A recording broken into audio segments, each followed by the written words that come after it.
If you would have told me 5 years ago, as a corporate executive of a broadcast company, that I'd be standing on a street corner in another country holding up a sign that said free hugs and then praying for people, I would have told you were nuts. That's not me. That's not John Rand. I don't do that kind of thing. So for me, it was very freeing and exciting to be doing something that I never would have expected myself to be doing. Jesus didn't say, let somebody else go. He said, you go. John D. Rand. Meet John Rand, Charis Bible College graduate, class of 2017. John was called to Charis after learning about Andrew Wommack at church and then listening to his teachings for years.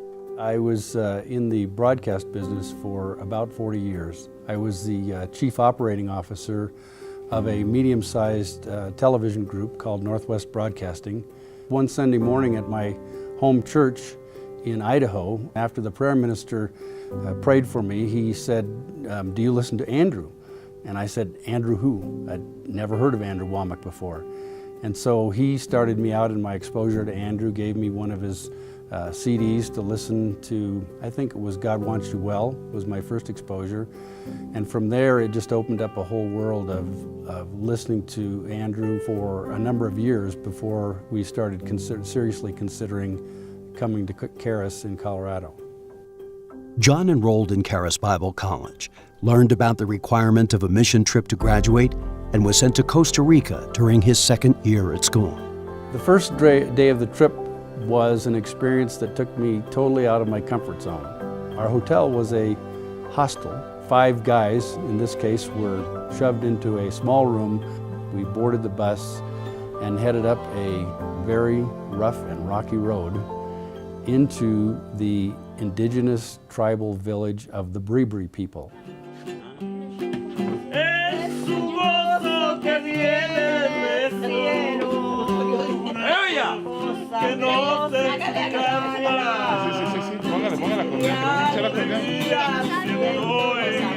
We arrived at the small village of Saretka first, parked the bus, and split into 2 teams. And I was assigned to the group that was going to go up and participate in an afternoon church session held at the home of Pastora Zinnia Aguirre.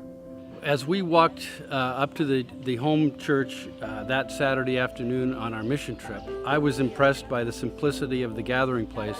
They met under a black tarp stretched from the eaves of the home out into poles in the yard and pulled taut to trees on either side. Our speaker that afternoon chose John 15:16 to teach from. John 15:16 essentially says, you did not choose me, but I chose you to go and bear fruit, and that your fruit should remain, and that whatever you ask in my name, you may have it. At the end of the service, Pastora Zinnia stood up and told our group that they were believing for a church to be built there for them by 2018. I was compelled at the end of the service to go over and inquire about what their needs were to build this chapel, a dollar figure for the structure that we built. Headed back down the path, I heard from God, and He said to me, see to it that they get a church built.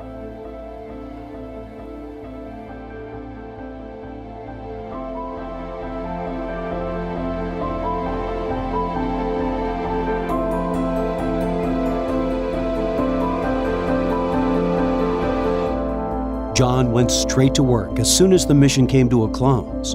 Knowing what God had called him to do, he began fundraising.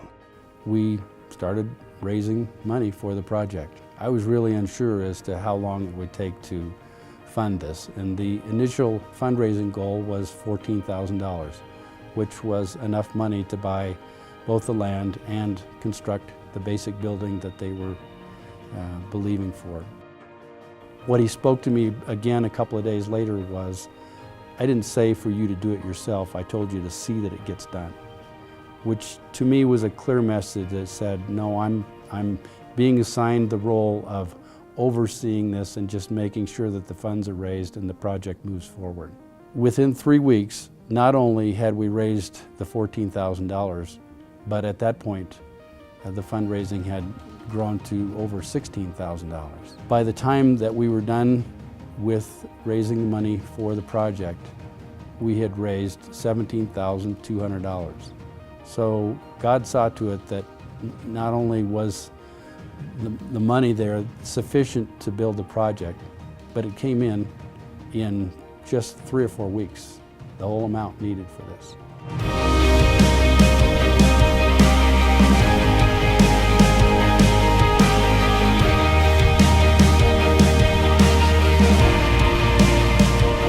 The importance of this church being built in this community, the message that it sends of the goodness of God is probably hard for us to fathom. It has come to life in such a short period of time and has come through with so much more than what the original plan called for. Muchas iglesias, ¿verdad? Pero no se utilizan a esa dirección para poder facilitar la enseñanza a la gente más del pueblo. Esa iglesia que se proyecta, esa iglesia que va hacia mostrar a un Cristo vivo y activo al mismo tiempo. Esta es una visión grande. Tenemos con las personas, niños abandonados, esposas, huérfanos, alcohólicos. Incluso comenzamos de un poquito y va grande. Y gracias a Dios por esto, porque nos da una oportunidad de estar aquí con el hermano John.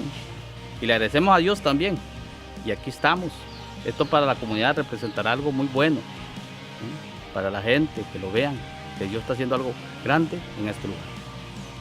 Y la idea de acá de usar este local es a esa dirección, de que podamos ayudar a niños, ayudar a mujeres, madres, ayudar a adulto mayor, porque es una de las áreas que aquí no se les brinda ese tipo de apoyo.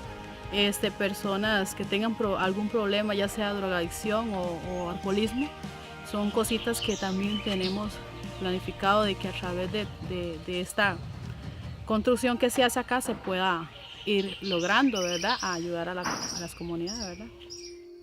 I think God's assignment for me was, first of all, with this church building project, to have me do a heart check and come to grips with the idea that He's the one that's the great provider. He's the one that's the great